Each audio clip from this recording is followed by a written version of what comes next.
Hi everyone, welcome to AA Ringside Podcast.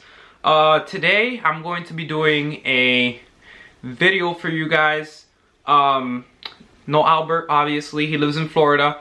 He's been doing his own thing, so I decided why not make a video on my own with a very special guest that we're having here. So technically this is AB Ringside Podcast today with the lovely, the wonderful Bianca! Yay! Way to go. Alright, so Bianca is my wonderful girlfriend, and she is Albert's cousin. I know, it's kind of weird, but we met through her. So I said, why not bring her on here? And I've gotten her into what is the wrestling scene, wrestling matches, women's wrestling. She's taken a very big liking to with Total Divas, Total Brie Bella and Nikki Bella. Okay, and things of that fashion. So I said, why don't we just sit down together and try to do something where you are oriented and you share your experiences on how wrestling, how you used to see it before and how you're seeing it now and how you see it in the future, right? Yeah. Okay. So when did you decide to jump in and start watching these with me? I mean, I didn't really decide. I didn't sit here and say, oh yeah, so I'm gonna start watching wrestling now. I think it was more so like you would watch it and then I kind of like started catching on. No, actually, you know what? No, lies.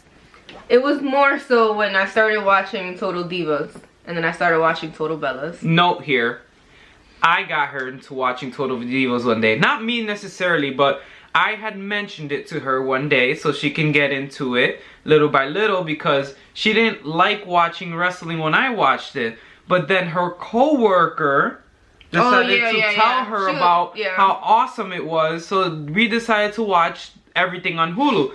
I had watched maybe half a season or a season of Total Divas, so I was like, alright, you know, I can rewatch. So we started watching there and she started getting familiar with Naomi, with Natalia, with Nikki and Brie, which were at the time were the protagonists of the show. Disclaimer, I'm obsessed with Nikki and Brie Bella. I know that they're not like in the scene they're anymore. Not active right now. But I will forever be obsessed. Yeah, and she was also obsessed with John Cena until they broke up. So that tells a lot about her wrestling. And I cried on that with that episode. Like legit, I cried. Like.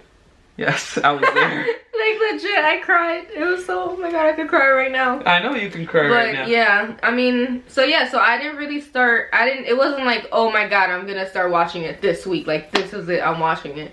It kind of grew on me. And funny, I was telling my cousin the other day that, you know it's real, you know you're a real fangirl when like someone tries to tell you like, oh yeah, that wrestling stuff is fake. And then you'd be like, excuse me, no, no. First of all, people get hurt.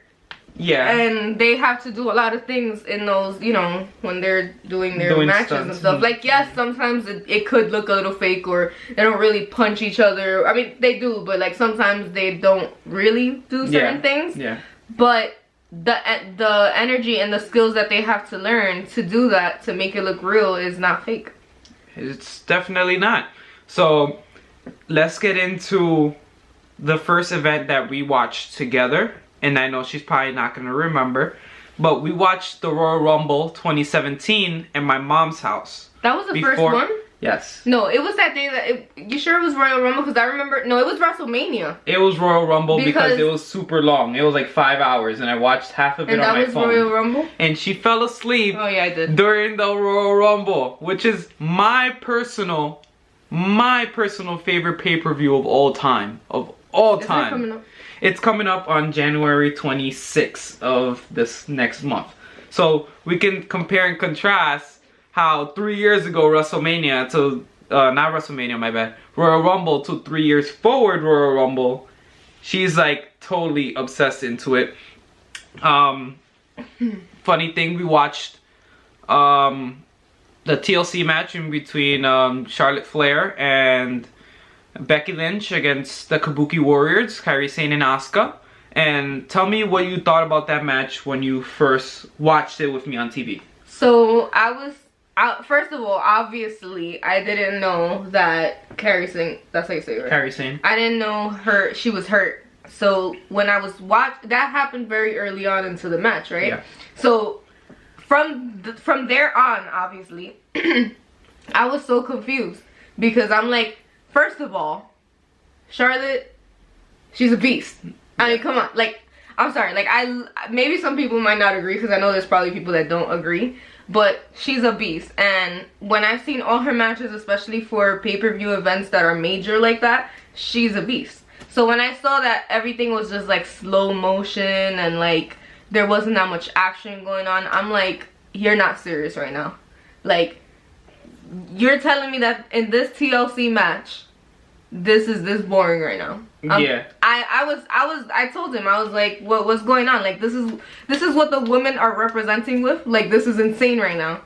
But obviously I didn't know that she was hurt. I didn't know that. Yeah. So and big ups to Kairi Sane and Asuka and even Becky Lynch for even continuing on the match and that's now that I know that she was hurt, and we went back and you actually showed me videos of like, this is when it happened, this is after I saw all of that again, I was like, damn, like I feel so bad for talking crap. Yeah.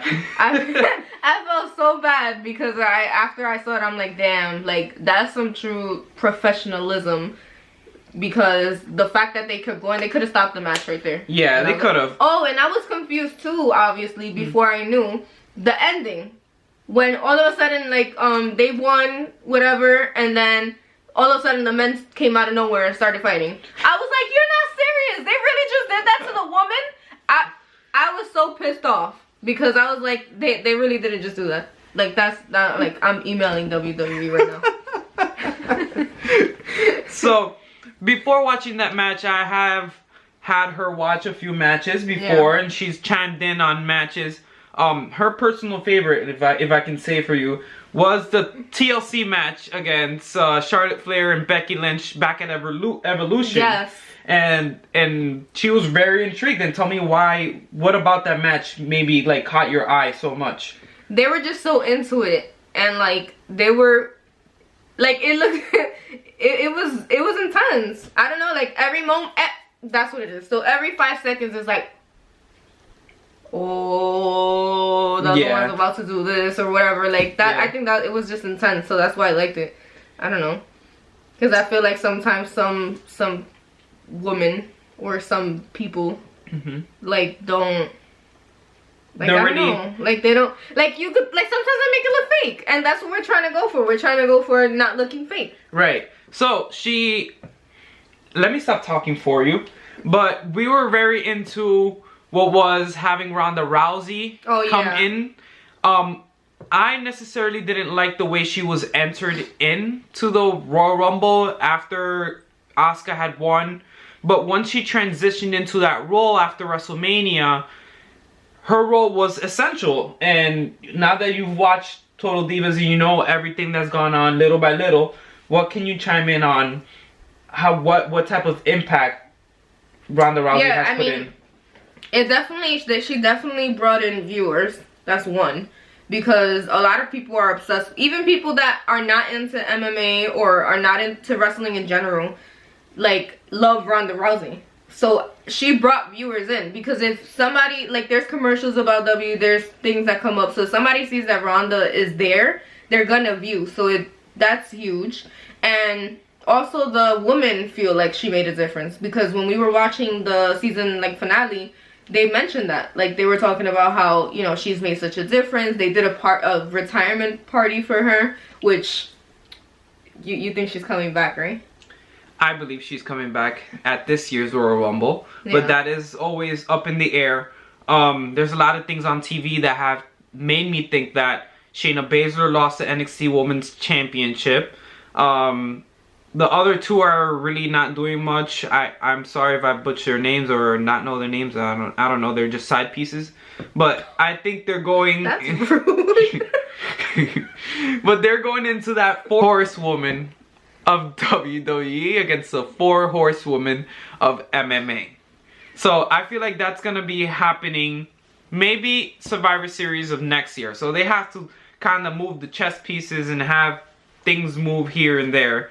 So that is a great thing, right? Yeah. Alright, so let's talk about the Royal Rumble coming up, right? We're gonna be watching that. Yeah. So after, you know, having your expertise now, watching some women's matches, what is something that you would like to see in the Women's Royal Rumble this year? And be realistic, please. That's a rough question. You can't ask me that. I'm not an expert. Well, you're not an expert, but you are someone that's getting into wrestling. And remember, when I got into wrestling, there were certain things that when events were coming up, I would just be like, oh my god, I wish this would happen. Or, oh my god, I wish this would happen. And sometimes it didn't do. They wish it happened. Okay. Nikki Bella. Okay. I don't fully expect Brie just because, I mean, she loves wrestling, but her passion is not as Nikki, and I think it's because Brie is a mom now, which, I mean, being a mom is no excuse for anything because, you know, you can be a mom and still kick ass, but, like, I think Nikki is still more, she still would love to be back in the ring. So if I was to see Nikki come out, I would fall off my chair. Okay? Yeah. Everyone in this house will know. Yeah. By the way, it's only me and her in the house, so we would know that she's excited about this. You know what I mean? The people upstairs. Ah, okay, people upstairs. Yeah. Okay, great. So yeah, that would make me very excited. I would be so excited. Oh my god. So let me just tell you some speculation about the Royal Rumble. Ronda Rousey is expected to appear. Nia Jax is expected to appear. Oh, you see, that would surprise me too, especially with that whole surgery thing that she had. Yeah, she had double knee replacement. Yeah. So that happened. Liv Morgan, you know Liv, on of course the show. She's expected to make a return soon with a new character. Oh. With a new character, they have. Oh yeah, because didn't they show that little preview of her in the tub, and she's saying now something new, like very sexy, like. I like it because she was that little crew was kind of annoying. Yeah. Like I get the whole point. You know, the whole point is to because when you're annoying and stupid like that, you get the attraction, and it's whether if it's a boo or a yay. Yeah. If you're having one of those, that means you're doing good. Exactly. Right? Yes. So I get it, but it was annoying. Well, it was widely speculated that Liv Morgan was gonna join the Fiend Bray Wyatt in the Firefly Funhouse. So tell the people here how you feel about Bray Wyatt in the Firefly Funhouse. He scares the shit out of me. And why does he scare the shit out of you? Because he's scary. Like, who does that? Who has a kid song and then all of a sudden comes out and he's this crazy looking person and scary looking weird person. And he's creepy. He sounds like a pervert.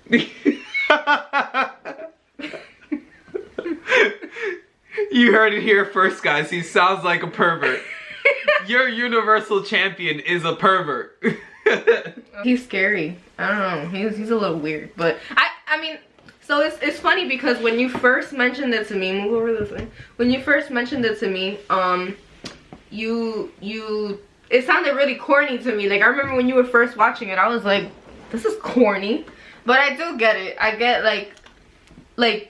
I get why it's kind of cool. It's like the bipolar persona, and he's kind of like referencing like his past and stuff like that. So it's like a completely different relationship from what he used to be as Husky Harris, as the Bray Wyatt from the past, and now the Bray Wyatt of the future is the Fiend, and WWE's future lies with the Fiend and Bray Wyatt.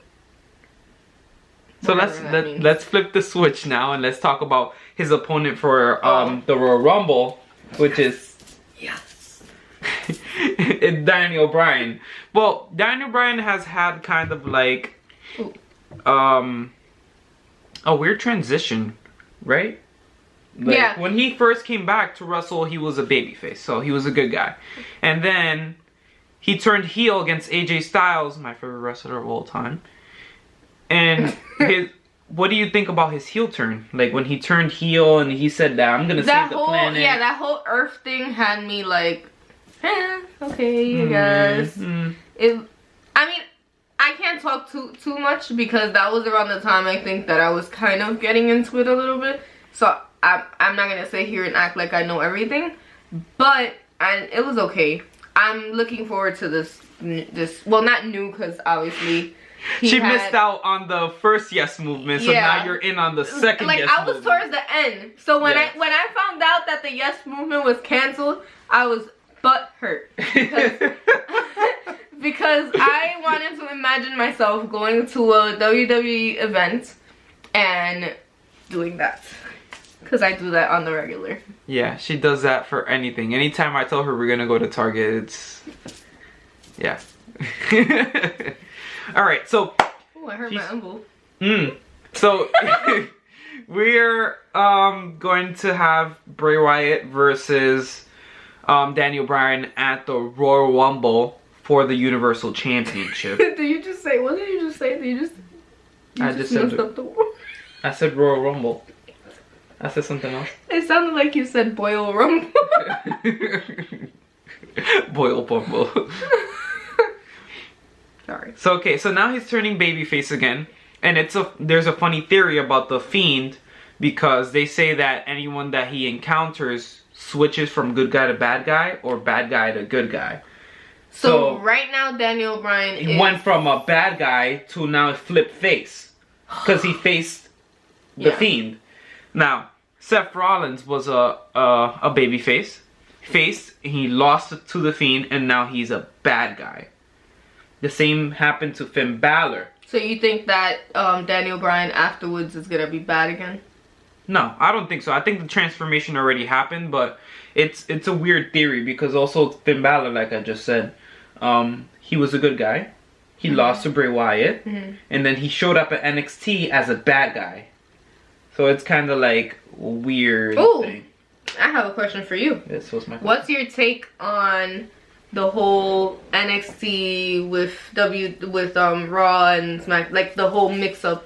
Like, well, I think it was great. I feel like it was a great exposure. I feel like it was the right thing to do by WWE to have the incorporated, because Bianca doesn't really know too well, but people from NXT aren't new wrestlers.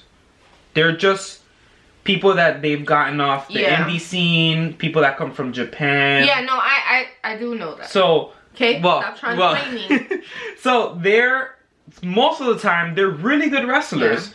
So to put them on the main card, they're in their prime. They're in their 30s, like late 20s, early 30s. So when they come in and they put them against people that have been in the WWE style for 5, 6, 7 years, like Daniel Bryan, they faced Adam Cole and it was a great match on SmackDown.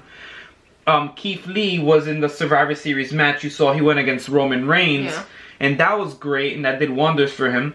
So I think putting the exposure onto the mainstream people of these guys that are really good on a smaller platform, and they're competing against a whole completely new company in AEW. I was just gonna say, do you think that part of it was to try to get those views towards? Of course it is. WWE on Wednesdays. Wednesdays, right? NXT's on Wednesdays, WWE is not stupid.